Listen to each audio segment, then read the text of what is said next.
नमस्कार दोस्तों। ये channel basically science and engineering education के बारे में है।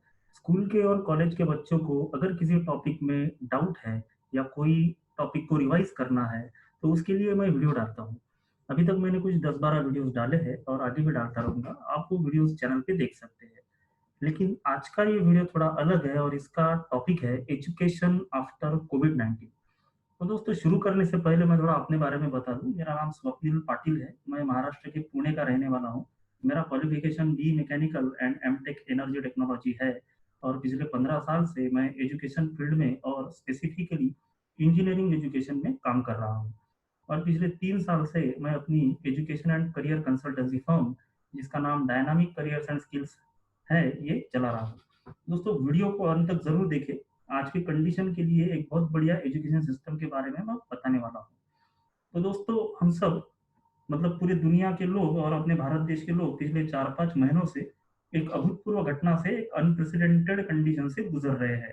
आप सब जानते हैं कोविड-19।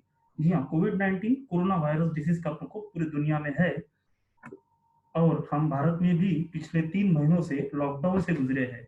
और अभी अभी मतलब 8 जून से अनलॉक शुरू हुआ है और धीरे-धीरे आने वाले 2-3 महीनों में स्थितियाँ सामान्य होने के आसार है, जिसे न्यू नॉर्मल बोला जा रहा है।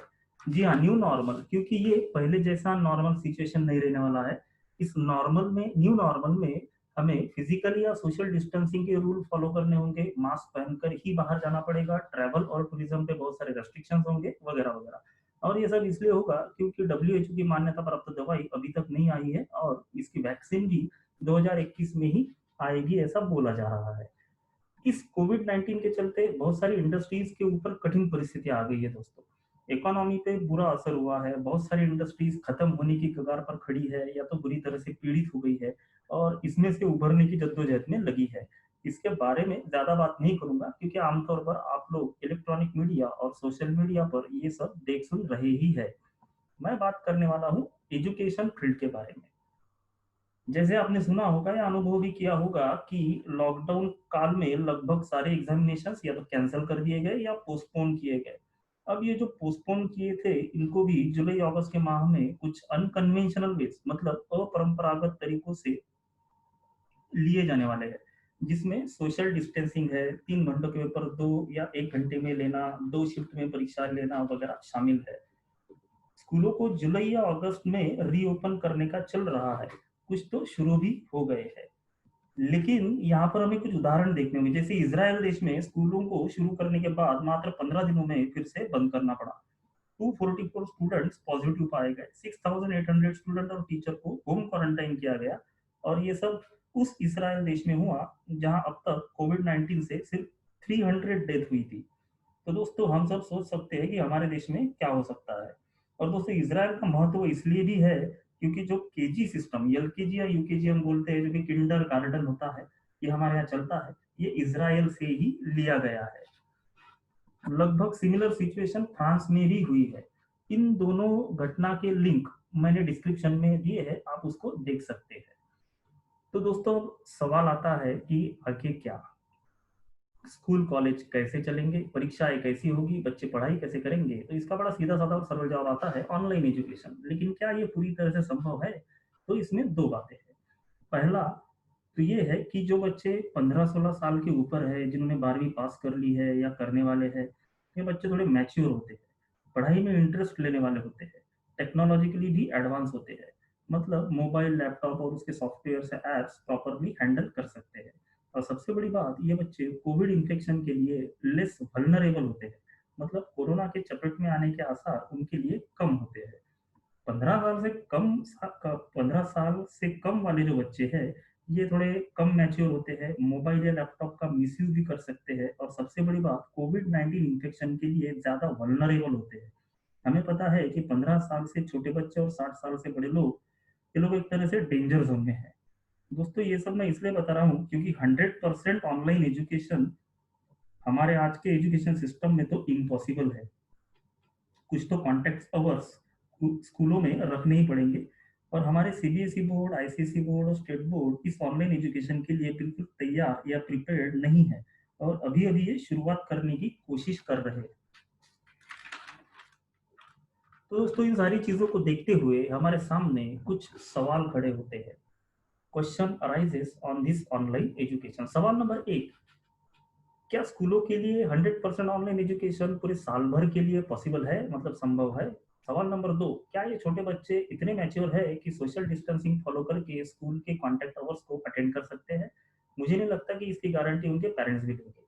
सवाल नंबर 3, क्या हमारे यहाँ के स्कूलों में क्लासरूम के साइजेस और बच्चों की संख्या को ध्यान में रखते हुए सोशल डिस्टेंसिंग पूरी तरह से फॉलो किया जा सकता है?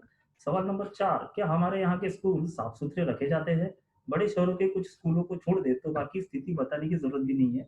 ऊपर से बहुत सारे स्कूलों को कोरोना पेशेंट को क्वारंटाइन रखने के लिए भी इस्तेमाल किया गया है। सवाल नंबर 5, क्या ये बच्चे लैपटॉप और मोबाइल के सॉफ्टवेयर्स और ऐप्स को अच्छी तरीके से चला पाएंगे? सवाल नंबर 6, क्या ये बच्चे पेरेंट्स के एब्सेंस में इस लैपटॉप और मोबाइल का दुरुपयोग नहीं करेंगे? सवाल नंबर 7, क्या हमारे यहाँ नेटवर्क अवेलेबिलिटी निरंतर उपलब्ध रहती है? सवाल नंबर 8, क्या हमारे यहाँ सिलेबस ऑनलाइन एजुकेशन के लिए कॉम्पेटिबल है, मतलब ऑनलाइन के हिसाब से ठीक है? और सवाल नंबर 9, क्या हमारे टीचर्स ऑनलाइन एजुकेशन के लिए रेडी है, मतलब इसकी उनको ट्रेनिंग वगैरह दी गई है?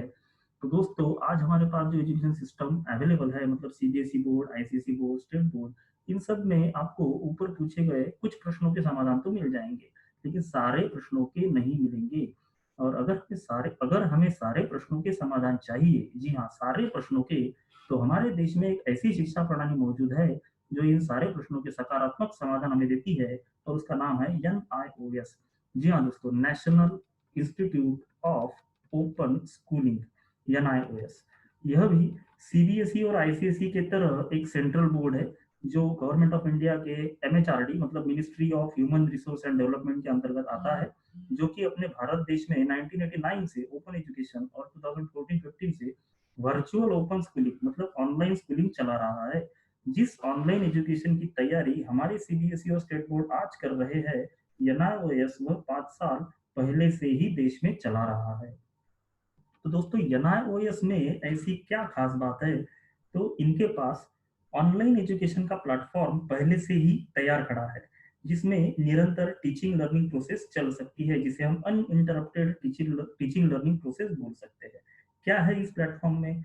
तो इस प्लेटफॉर्म में मैसिव ओपन ऑनलाइन कोर्सेज, जिसे मूक्स बोला जाता है, ये डिजिटल इंडिया प्रोग्राम का ही भाग है, जिसमें Swayam dot G O V dot in इस वेबसाइट के ऊपर लगभग 500 से भी ज्यादा कोर्सेस के वीडियोस, ऑनलाइन वीडियोस अवेलेबल है।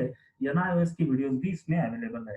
दोस्तों इसी के साथ free to air DTH channel, Swayam Prabha group of 32 channel, जी हाँ, ये एक स्वयं प्रभा ग्रुप बनाया गया है, चैनल का ग्रुप बनाया गया है, जिसमें 32 चैनल्स अवेलेबल है, जिसमें से 2 चैनल एनआईओएस के स्कूलिंग के लिए दिए गए हैं, जैसे कि Swayam Prabha dot G O V dot in 27 number channel for secondary and Swayam Prabha dot G O V dot in 28 number channel for senior secondary.